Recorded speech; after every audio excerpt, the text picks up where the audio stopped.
What is up, guys? Welcome back to the channel. Today I have got some more disturbing and horrifying Reddit stories for y'all, which you can listen to sleep, to chill, to study, and whatnot. Hit that subscribe button if you haven't, and put on your headphones or AirPods for the best experience. Yeah, I won't take more of your time. Let's just get right into it.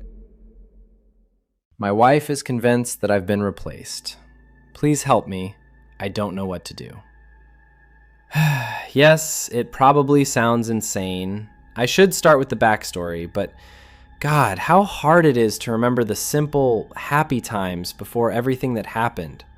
I met my wife, Catherine, when she was 24 and I was 28. We lived in a small town in Kentucky. You'd have trouble finding it even with a map, and the population was tiny. Everyone knew each other. I'd worked as an electrician all my life, first at a factory, then I started my own small business, repairs, wiring, private jobs. My love life had never really worked out until I met her. She worked as an elementary school teacher, smiled at every child, was kind and polite to everyone. My Catherine was the only ray of light in the darkness around me. I loved her for her simplicity. She could find joy in the most ordinary things. Morning coffee, the smell of wet grass, a cheap movie on the couch. We didn't have much money, but we had peace, a home, a dog, and that feeling that everything was right, that everything would be fine. I spent evenings fixing things while she wrote lesson plans or knitted. Sometimes we'd sit in silence, listening to crickets, or stay up all night talking about everything and nothing, thinking about children and what we'd name them. Back then, it felt like life had finally found its meaning. The problems began maybe 2 months ago. At first, small things. She started having trouble sleeping, then began looking at me strangely, as if something in my face disturbed her. I asked if everything was okay, and she laughed. "Sorry, just tired. The kids at school are driving me crazy." Gradually, though, I can't even say exactly when it got worse. She slept less. Not because she had insomnia, but because she was afraid to fall asleep. I asked her what was wrong, but she said she was fine. Still, when we lay together, she'd suddenly get up and go into another room, returning only at dawn. She started having nightmares, but never told me what they were. One day, I lost my temper. "You have to understand, I was just worried about my wife." From the lack of sleep, she started to look worse. Dark circles under her eyes, red eyes, pale skin. She lost weight, and every time I tried to help, she pushed me away. So I sat her down across from me and directly asked what she was dreaming about. She was silent for a long time, trembling and glancing at me furtively, as if she was afraid. And then, when tears began to roll down her cheeks, she whispered, "There's a man in my dreams. God, I'm scared, Tom." I went to hug her, and when I reached for her, she flinched, as if I'd frightened her. After that, things seemed to get better, or so I thought. How wrong I was. She used to ask how my day went, but now she just stared out the window. With each passing day, she spoke to me less and less, her words short and dry, and then she'd go to the bathroom or kitchen for some errands, closing the door behind her. And it wasn't just the silence her eyes had changed. If before they were green, emerald-like, full of life and love, now her gaze made my spine go cold. There wasn't anger or hatred there, no. It was something closer to mistrust, wariness, as if she was seeing me for the first time. Over the next week, I began to feel anxious, a strange burning under my skin, as if something was wrong, but I couldn't tell where the crack was until I realized. She was studying me. When I drank coffee, I could feel her eyes on me. I'd look up and she'd immediately turn away, pretending to slice fruit, but her fingers trembled and the knife froze halfway to the board. I'd step outside for a smoke, and when I turned around, I'd see her peeking through the curtain, then she'd instantly close it. When I showered, I'd catch her watching me, studying my body, then she'd run away. She started doing it even while I slept. She almost stopped talking to me, instead writing something in a notebook and hiding it as soon as I entered the room. Photos began to disappear from their frames. She'd talk on the phone with someone, but hang up the moment I came in. I made an appointment with a psychologist for us, but she refused, said she was afraid to be near me. It all happened so suddenly. It seemed just yesterday we were stargazing in each other's arms, and now this. The strangeness grew every day. Sometimes she asked me to sleep on the couch. I agreed, hoping it would calm her, but it was useless. Her paranoia only worsened. It got to the point where, when I tried to hug her, she screamed, "Don't come near me!" and flinched as if I'd hit her. After one of those nights, I decided I had to find out what was really going on, even if it meant taking her to a doctor afterward. I pretended to be asleep when she stood in the hallway. Then she slowly approached, soft, careful steps. She stopped at the foot of the bed, and for several seconds there was a dead silence, broken only by her uneven breathing. I could feel her watching, not just watching, comparing. That's when I became truly terrified, a cold dread twisting inside me as my wife became something I couldn't recognize. Then the bed shifted slightly. She sat down on the edge. The air grew heavy. I could feel her stare physically, like pressure on my skin. Then her cold fingers gently touched my wrist, held it for a few seconds, then quickly let go, as if burned. And pulse faster than Tom's. My heart clenched so hard I nearly twitched. She leaned closer. I could hear her breathing against my face, short, shaky. She smelled of lavender and something sour that made goosebumps crawl down my back. Her lips barely moved. I remember clearly. Tom had a small scar right here. She touched my cheek. But you don't. I clenched my teeth to keep from gasping. Those few seconds of silence lasted an eternity. What scar? I never had a scar on my cheek. I'd know if I did. I wanted to sink into the ground and scream all at once, but I kept lying still until I heard a choked sob and her fading footsteps. The door slammed. I opened my eyes, my heart pounding furiously. I didn't sleep for the rest of the night, too afraid to close my eyes. In the morning, I went to work early, dreading the hours until my shift ended. That evening, over dinner, I said, "Kate, we need to talk. What's going on?" She gripped her fork so tightly her knuckles turned white, then looked me dead in the eye. "Tom, you've been acting strange." "What do you mean?" "I don't know. Sometimes you look different. Sometimes your voice sounds wrong. You even smell different." I didn't know what to say. My head was chaos, and somehow I just laughed.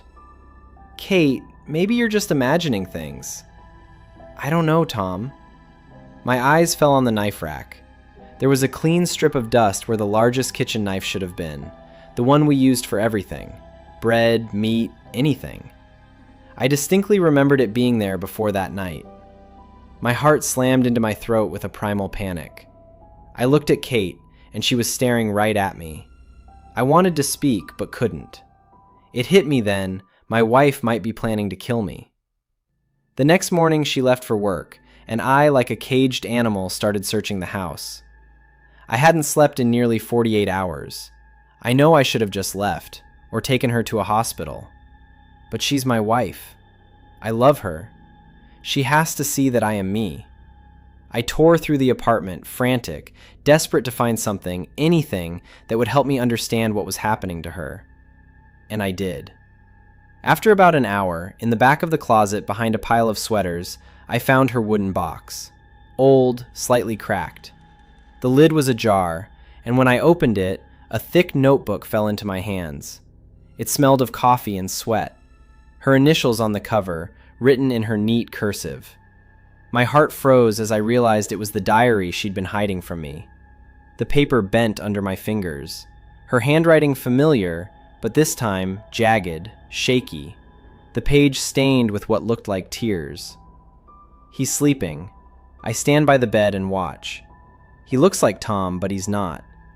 Tom had a scar on his left hand, from that accident by the river. This one's skin is smooth. He smiles, but the smile doesn't reach his eyes. Something replaced him. I keep counting days, marking steps.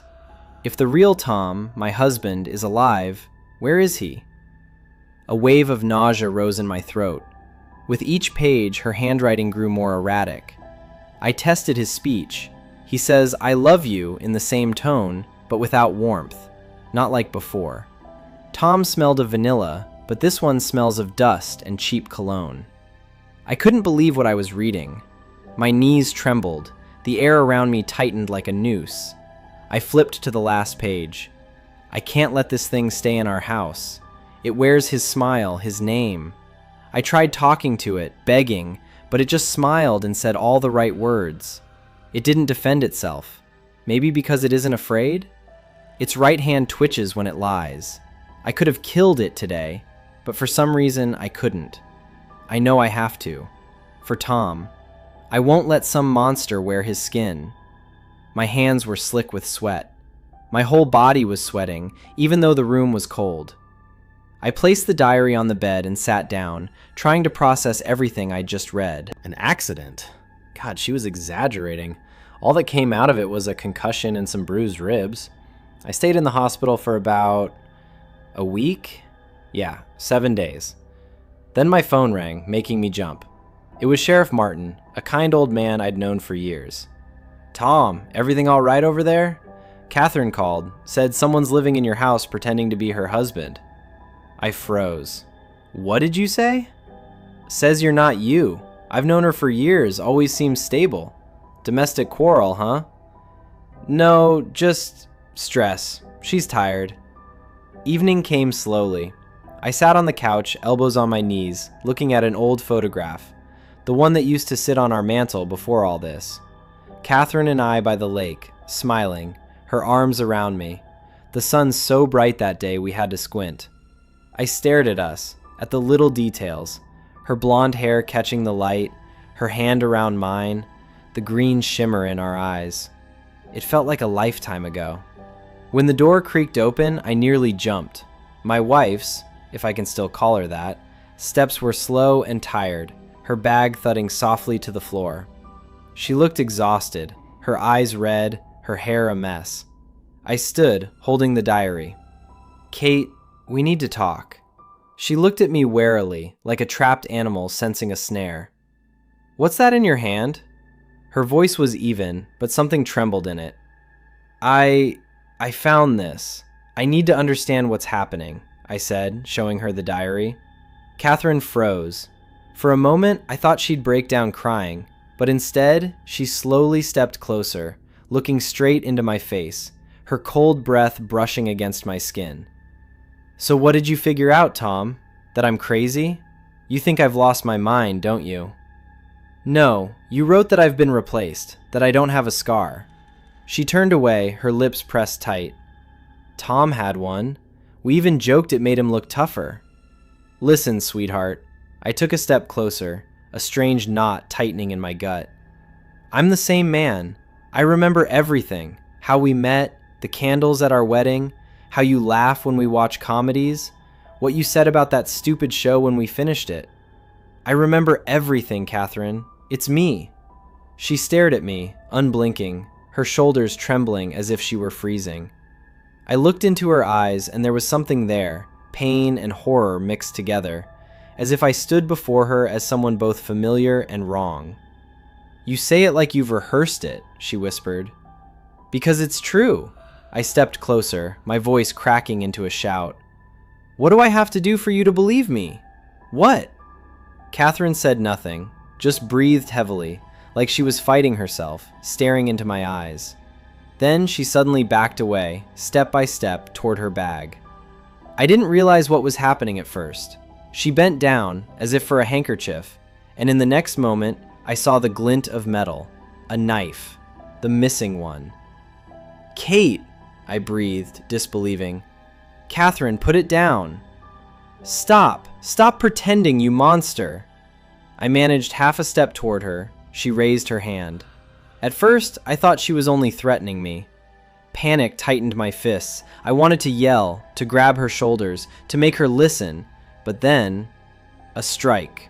Burning pain slashed through my chest. Everything went white. The last thing I saw was her face, so familiar, twisted by terror and despair at once. She stood over me, her hand trembling, her lips whispering something like, "Tom, where are you, my love?" And then everything went dark. I woke up in a hospital. At first, nothing but fog. Then the smell of antiseptic, the faint beep of a monitor, unfamiliar voices. I tried to move my head. Pain shot through my body. The doctor explained I'd lost a lot of blood, but somehow survived. The knife missed my heart by an inch. Catherine had run away. I listened, not believing any of it was real. A couple of days later, Martin came by. I told him everything about the knife, the diary, her thinking I wasn't me. He listened, frowning, taking notes. When he finished and was about to leave, he turned back. "Didn't expect this from Catherine. Don't worry, we'll find her. When you're discharged, come by my place. I got some Cuban cigars from a friend. We'll relax a bit." Without thinking, I said, "I don't smoke." He frowned, about to say something, but then just nodded and left, closing the door behind him. For several minutes I lay there, staring at the ceiling, trying to come to terms with everything that had happened. Then I noticed a small mirror in the corner of the room. I looked at my reflection and froze. My face was pale, my lips dry. But that wasn't what caught my attention. Interesting. Can eyes change color from green to blue? My girlfriend talks in her sleep. My girlfriend talks in her sleep. At first, it was cute and hilarious to tell her what she said. It was harmless nonsense. "The sky is folding," or "We need to raise the ground." We'd talk the next day about if she remembered her dream, but she never did. I wish I knew what she meant by "we need to raise the ground." Some context: our nightly routine is for us to start out cuddling and then give up once it gets too hot. Then we're usually both on our sides, back to back. She would fall asleep before I do, and so I would hear the full range of her nightly musings. Honestly, at first I was eager to hear what she said. It was always funny to tell her and our friends what she would say while deep in the throes of REM. But now, I'm done. I'd prefer she not talk anymore. How am I going to sleep after what happened last night? Last night, around 11 p.m., she was asleep and I was still up reading. Back to back, I hear her mumble something under her breath. I couldn't quite make out what she said, but I lean over from my book to peek at her face, and she is sleeping soundly. I return to my book, get absorbed back into its pages. At some point, I fall asleep. Next thing I know, I'm woken up by my girlfriend talking at full volume. I open my eyes, and at some point in the night, both of us have turned to lay face to face. My girlfriend's eyes are wide open. She is staring right at me, mere inches from my face. But her eyes are vacuous, like she is looking through me. These eyes, man, it's like she was straining to widen them as much as possible. Those are the eyes I fell in love with, and right now they are scaring the absolute piss out of me. My heart rate skyrockets, and chock full of adrenaline, I throw off the covers and jump out of bed. Looking at her, her eyes follow me like a painting, but her body stays still. For 1 second, I decided that my book light was keeping her awake, and what she had said was, "Can you please turn that off?" Now out of bed and looking at her, she's not right. Her body hasn't moved, but her eyes dart from looking at me to looking around the room. I dare to ask her, "Are you all right?" No response. Those eyes look at me when I speak, though. They are now deadlocked, looking right into my eyes. Her breathing hasn't changed. That is a sleep breathing for sure. That's when, while looking right at me, she says in a too deep voice, "Come back to bed, dearie." My girlfriend has never called me dearie before. We have pet names, sure, but they range from pumpkin, baby, to cupcake. Dearie sounds like something my grandmother would call me. I decide I'll get more information before I climb back into bed with a potentially possessed girlfriend. "Are you awake, sweetie?" No response. The eyes dart from me to the wall, to the door, and then the ceiling. I'm about to nope out of the room when her wide open eyes rolled to the back of her head. The white from those eyes stands out in the dim radiance of the booklight. "No pupils in sight," she insists. "Of course I'm awake. Come back to bed," with a subtle tap of the fingers on the comforter. Looking at her fingers now, I'm starting to come around. She's never sleepwalked before. Surely she is awake now if she is moving her hands. But looking at her fingers, it is as though she is pretending to have control. They are all going in different directions, one finger pointing straight down and the others to the side. Those hands are not my girlfriend's hands. They are simulating normal movement as best they can, though. I say, "I'm going to get a drink of water, baby. Be right back. Can I get you anything?" Fully planning to run out of the house the moment I'm over the threshold. But my normally agreeable and sweet girlfriend decides I'm not allowed to leave. As serious as cancer, she says in that too deep horror voice, "Take one step out of that door and I will rip out your throat and shit down your neck." Shocked, but understanding the importance of not letting this beast know I am in trouble, I reply, "As interesting as a proposition as that is, I think I'm going to..." And thinking quickly, I grab my water bottle from the nightstand. This doesn't please my girlfriend, as she decides to start screaming and fingering her way towards me. It is a supernatural scream, so high-pitched and bird-like, I feel as though my neighbors 3 houses down were going to ask us if they heard that last night. As fast as I can muster, I unscrew the lid and douse her in water. Like I knew what I was doing, her eyes close, her garbled appendages normalize, and she is back asleep. I'm going to sleep on the couch for a while, maybe forever. She'll understand when she's awake. I live alone, so who keeps writing messages on my mirror? I turned 18 in 2008, and on the day of my birthday, for reasons I won't bore you with, I packed up my things and moved out. For 4 years, I lived in my car, working as a barista from 6 to 2 and as a line cook from 4 to 10. My plan was to work until I had enough money for my own place, and then to either go to college or get a more stable job. Looking back on it now, I don't know how I did it, but by 22, I'd saved up a decent sum of money and began my hunt for a semi-permanent place of residence. I was living in Los Angeles at the time, and though housing prices weren't as bad as they are now, it was still a pricey county. After months of asking around, I was connected with Anders, an elderly man who was leasing a 2-bedroom, 1-bathroom house in North Hollywood for far below market rate. The catch, because there's always a catch when it comes to affordable housing, was that the house had been terribly maintained. It had been unoccupied for a year and would need some serious TLC before most people could comfortably reside in it. I, however, had been living out of a car for 4 years. As long as the place had running water, it would be an upgrade for me. I moved into the house in fall 2012. Anders gave me a tour before I got settled. He was a short, joyful old man, well-meaning, but how do I put this? Maybe not the most focused as a result of his age. At one point during the tour, he showed me the bathroom, then the master bedroom, then the bathroom again, then the master bedroom again. He was about to walk into the bathroom for a 3rd time before I gently guided him down the hall. The house itself was livable but weathered. Dim lighting from outdated fixtures cast long shadows over peeling wallpaper. The ceiling in many of the rooms was discolored from past leaks. The faucet in the kitchen sink was broken. The bathtub was badly chipped, and a few of the cabinet handles fell off in my hand. It was a rundown place, located in a bars-on-the-window kind of neighborhood, but still, it was my place. I was smiling ear to ear when Anders gave me the keys. "It's a good house with good bones. You take care of it now," he instructed, which I found ironic. Before he left, he paused in the front doorway, drawing a hand to his chin as he looked behind me into the house. I tried to follow his gaze, but couldn't figure out what he was looking at. "Everything all right?" "Yes, just that something looks different about that bathroom, though I can't put my finger on what." "Ah well, it's a good house with good bones. You take care of it now." And with that, he gave me a nod and left me to my unpacking. I hadn't realized how much I'd missed living in a house.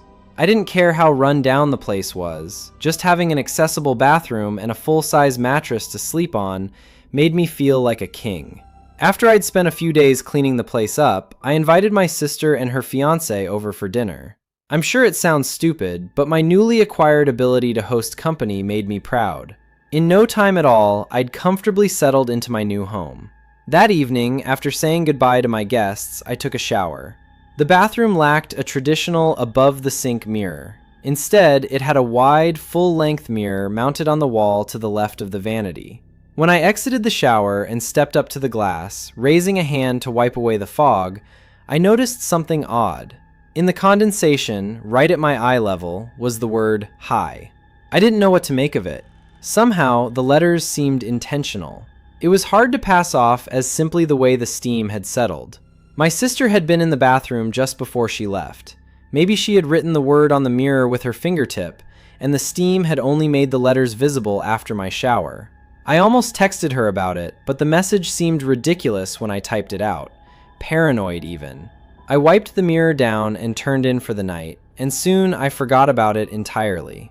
The following week, I received a promotion at one of my jobs, and while I was grateful for the additional income, my new position meant longer days. Additionally, I realized that a few of the house repairs were beyond my ability, and so I started outsourcing some work to contractors. It was annoying to only have the house to myself at night, but I didn't have another option with my busy schedule. Things were generally progressing smoothly, though every once in a while, in the middle of the night, I would be awoken by a sound that I couldn't quite place. When I next noticed writing on my mirror, I had been living at the house for a month. The second sighting occurred in much the same way as the first. I came back home after work and took a shower. When I pushed back the shower curtain, I looked at the glass and saw, written in the condensation, the words, "Staying long?" Now, I could pass 2 letters off as a coincidence, but 2 words? An entire question? That was no coincidence. Someone had been in my bathroom, and recently.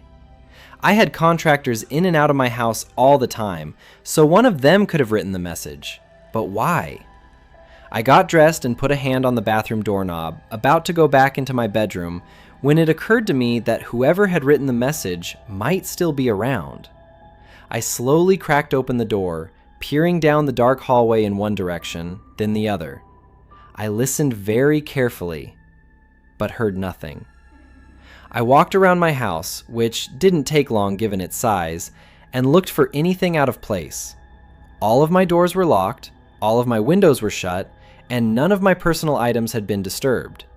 If someone had broken into my house, they were long gone by the time I looked around. That second message put me on edge for days. I triple-checked that my windows and doors were locked each night. I looked in every potential hiding spot, of which there were few in my little house, after I came home from work and before I went to sleep. And yet, though I was certain that my house was secure, I couldn't shake the sense that something was wrong. A month passed without incident. I had almost started to feel at home in my new lodgings again until, one Friday morning, I awoke just past 3 a.m. I couldn't immediately tell what had woken me. Often, the house settled at night, creaking and groaning in ways that made it sound alive, but in that moment, the house was silent. It was only after I turned my head to the side did I realize that my bedroom door, which I was certain I had shut, was wide open. I stared down the hallway, feeling as though I were gazing into a black hole. The darkness was abyssal. I kept waiting for my eyes to adjust, waiting for them to pick out the familiar shapes of my home, but they never did. I couldn't see a thing, so why did I feel like something could see me? Like there was something in the house with me, just feet beyond the threshold to my bedroom. Watching. Waiting. Somehow, I found the courage to rise from my bed and walk toward the door. When I made it to the handle, I grabbed it and slammed the door shut. I didn't investigate further, didn't so much as stick my head out into the hall for a closer look. My bedroom door didn't have a lock. None of the doors except the bathroom did, so I dragged my bookcase in front of the door. It was a small bookcase, and an intruder could probably ram the door open anyway if they wanted to, but not before the sound alerted me. When morning came and I had to leave the house for work, I genuinely considered exiting my house through the window. I was almost late by the time I worked up the nerve myself to look around my house before I left. As always, I found nothing amiss. After work, when I reluctantly returned home for the night, I ate a quick dinner and hopped in the shower. I remember standing in the tub for a long time, mulling over my predicament. I'd heard horror stories about people secretly living in other people's homes. Maybe I had become a victim of a frog without even knowing, but if that was the case, then where the hell were they? There was nowhere to hide in that tiny house.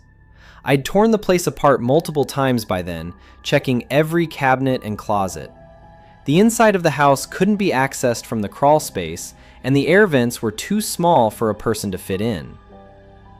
Suddenly, I heard a click, so tiny that I'd almost missed it entirely. I tore back the shower curtain, gripping the shampoo bottle like I was about to bludgeon an intruder to death with it. As I'd come to expect, there was no one in the room, but there was a new message on the mirror. This one was bold, the easiest to read of any of the messages I'd received so far. It was 3 words long. I see you. Some awful amalgam of fear, confusion, and anger made my stomach churn. Ultimately, the latter emotion rose above the rest. I hastily dried off and threw on some clothes, then grabbed my phone from where I'd left it on the bathroom counter.